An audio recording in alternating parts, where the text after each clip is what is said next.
The point guard build being called a two-way transformer.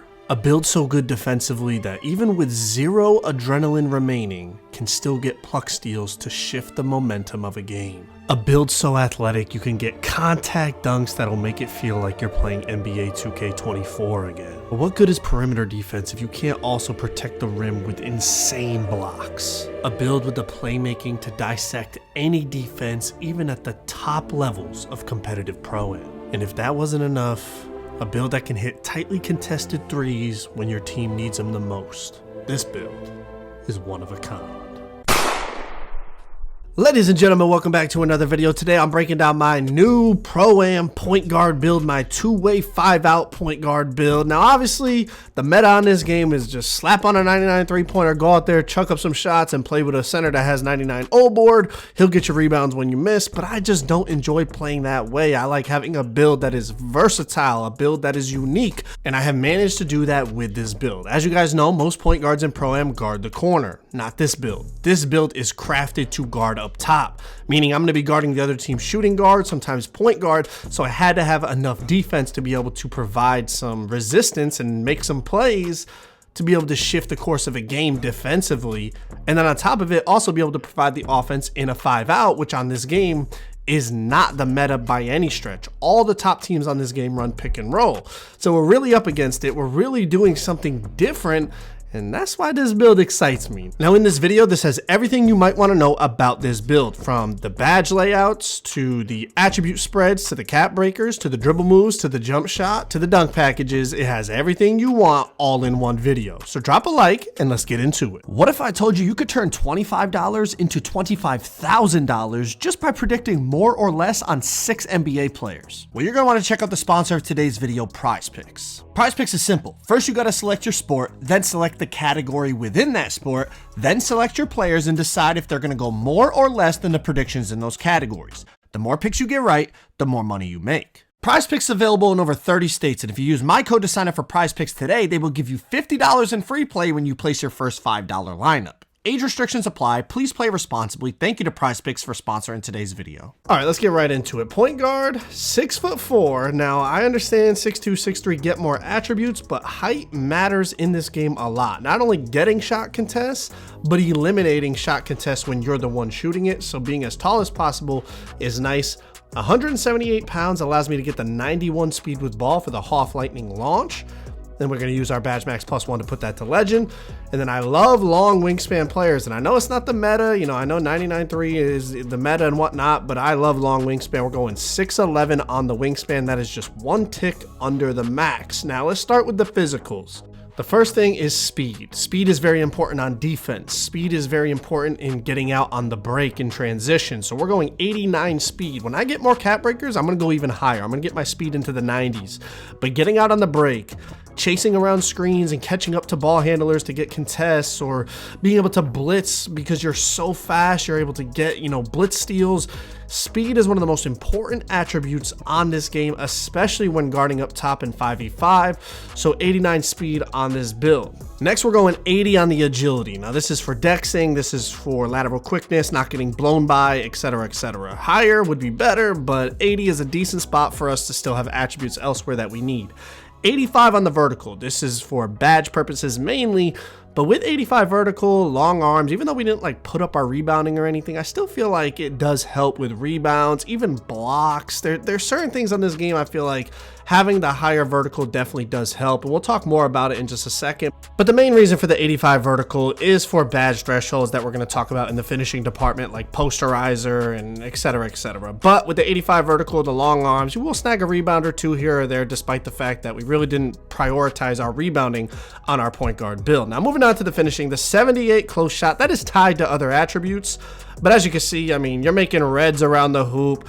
Anything open around the hoop that doesn't get blocked, you're going to make with the 78 close shot. And we had to put it to 78 because, like I said, it was tied to other attributes. But here's where it starts to get good. Moving on to the layup. 75 layup, that unlocks the bronze layup mixmaster. And I'll be honest, I was pleasantly surprised how consistent 75 layup was. Whether I was jellying out of a dunk or just going up with a take that I didn't feel like I could dunk meter and I went up with a layup and I made it anyways, I was really happy with how the 75 layup felt. I felt like it was a really good budget sweet spot area, especially due to the fact that it had to go to 75 due to how high we put our ball handle rating. I feel like I budgeted it perfectly to utilize my attributes in this build. Now here's where we really start to get into the meat of the build.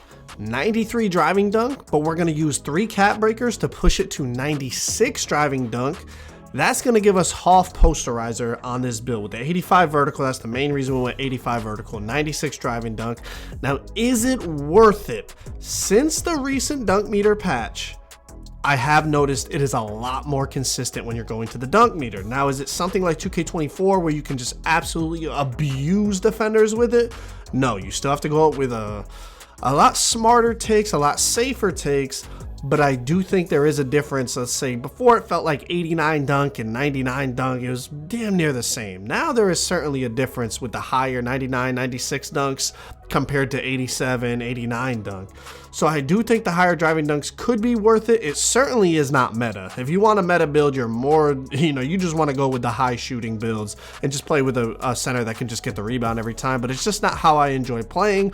So I'm going with the 96 driving dunk. And as you can see, since the recent patch in Pro-Am, Rec, Par, I've been catching bodies regardless of the game mode that I am playing. Now I know you guys always ask me for my dunk packages, so here they are on the screen. Now one thing I'll say is sometimes I use Michael Jordan dunks, sometimes I don't. I love the fact that you can dunk from the free throw line, but the cradles this year seem to be really slow, and I get taken out of dunks a lot when I go to the cradle, when I do think like just a straight arm tomahawk in those situations would get me the dunk off quicker, and it wouldn't get taken out and wouldn't get contested, etc. So I fluctuate between whether I have Jordan on or not, but the rest of the dunks, these are the ones I use. Next up, 45 on the standing dunk. This unlocks the first 2 standing dunk packages, and if you combo that with the standing dunk cheese or standing dunk glitch, whatever you want to call it, basically you're running full speed, and as soon as you get under the hoop, you go up right away. This has been the same thing in the game for years now.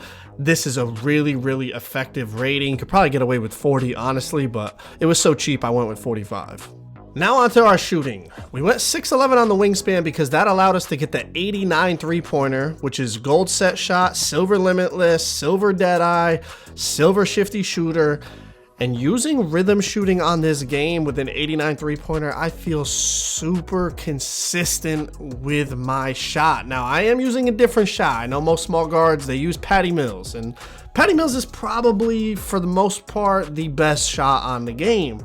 But for my play style, I use something a little different. And we'll get into my jump shot in just a second. But as you can see with these clips, rhythm shooting with the 89-3, whether it's Pro-Am, Rec, Park, any game mode, I'm super consistent. Making yellows, making reds, hitting opens, hitting pocket catch and shoots, quick stops, peeks behind screens, ISO off the snatchback, whatever types of shots I'm shooting.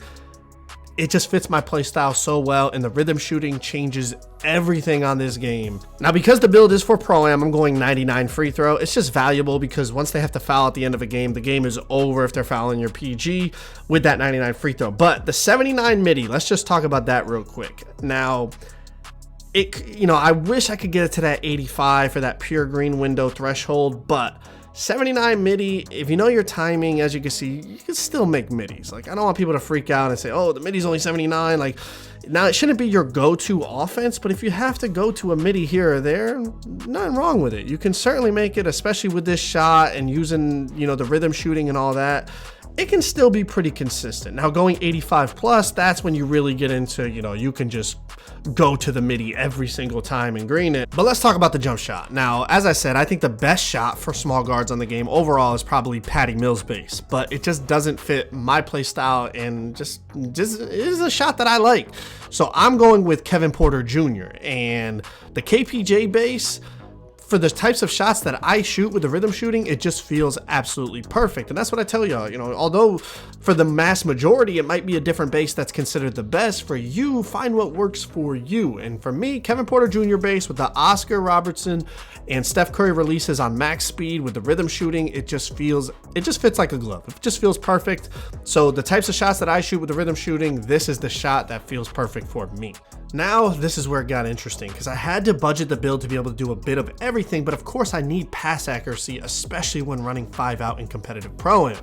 So I like to hit that 85 pass ac for that bronze bailout, but I could only go to 82. Now that doesn't mean without bailout, every bailout is gonna go out of bounds. Like you see right there, like it went right to my teammate and he greened it, but obviously it is a bit less consistent. But with 82 pass ac, the pass speed was perfect. I still have the gold dimer. I can make every pass that I needed to make in the half court, whether it was cross court, a quick dot, same side corner, on the roll to the, to a slip or a cutter. I can make all the passes I needed to make. So budgeting it down to 82 allowed me to get everything else that I needed on this build. Now moving down to the ball handling, we're gonna put our ball handle to 90. Now depending on how many cap breakers you have, you could put +2 cap breakers to get the ball handle to 92, or +5 cap breakers to get the ball handle to 95 to unlock Steve Francis. Now even without Steve Francis, as you see, the dribble 6 that I have, you can still go left right pretty quickly, but I do think the Steve Francis is a bit better. But even with 92 ball handle, you're still getting ankle breakers, you're still able to create space, ISO, get that De'Aaron Fox cross going.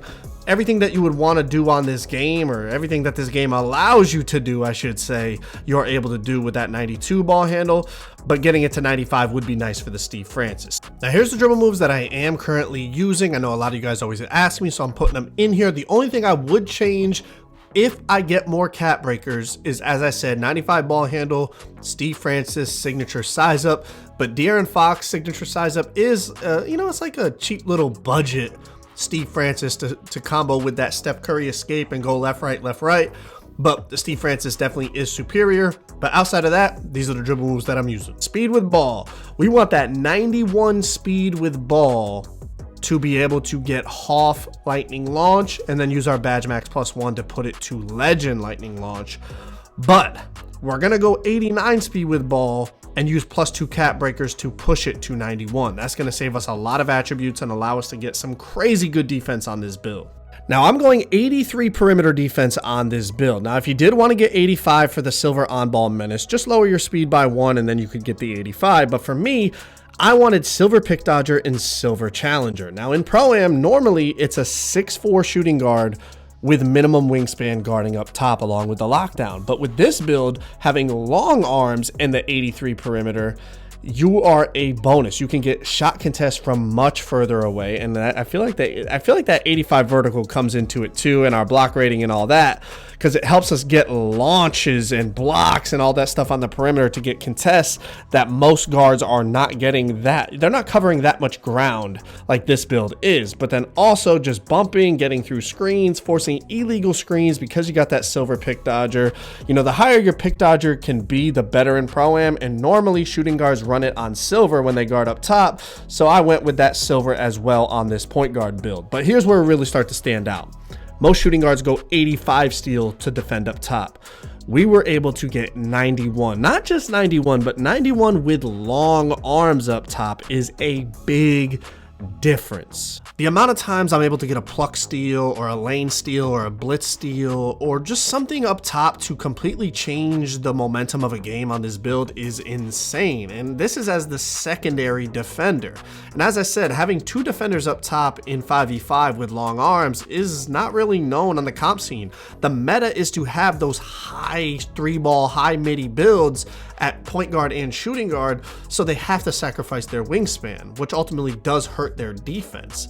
Having long arms up top in terms of getting contests and steals is a big deal, because now when they wrap and they try to get the switch, now of course they're not dealing with the defensive ratings of the lockdown, but they're also not dealing with a minimum wingspan guard build. They're now dealing with a long wingspan, high steal, decent perimeter point guard build guarding them. It is definitely more of a challenge that teams are not used to. And another factor in this is, as the point guard, a big part of your half-court offense is you getting takeover. If you get your takeover, that changes everything.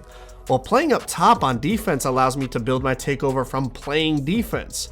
Before I was just in the corner and occasionally get a contest on a corner player or occasionally get a steal on a backdoor cut from my guy. But with this, I'm able to make plays, I'm able to press, I'm able to blitz, I'm able to get a lane, I'm able to guard the ball and build my takeover not only defensively, but also in the half court on offense. And then also, if we play good defense, I can get out in transition and build my takeover on the break. So it's a lot of multitude of factors here, and that's why I had to make such a balanced build to fill the role that I'm trying to play. And next, a Joe Knows build would not be complete without block, of course. 68 block for that bronze chase down artist, or it's not called chase down artist, high flying denier they call it now. But not just for the high flying denier, but also, as I showed you with the perimeter defense clips, it just gives you better jumps on the perimeter. And with the long arms and being a tall guard at 6'4", that all matters a lot with the new contest system. When the game first came out, it wasn't important. But now how close you can get your hand to that ball release point from the shooter is very, very important. That's going to register the contest. So getting a better jump animation at perimeter shooters is going to help you get perimeter shot contests, but also being able to defend, people cutting, people going up in the paint, defending on the fast break in Pro-Am or Rec or whatever 5v5 mode you're playing, or even 3v3. Defending on the break is important. Getting blocked, it can change the momentum of a game when your point guard gets a big block and then it leads to something on the other end. So we do have that 68 block. We got a little bit of attributes left. We slapped them on interior. But this is my two-way transformer build. If you want to see this build in action, click that video on the screen right there. We got banned from a Pro-Am league and then ended up facing the defending champion team from that league we got banned. Go check it out.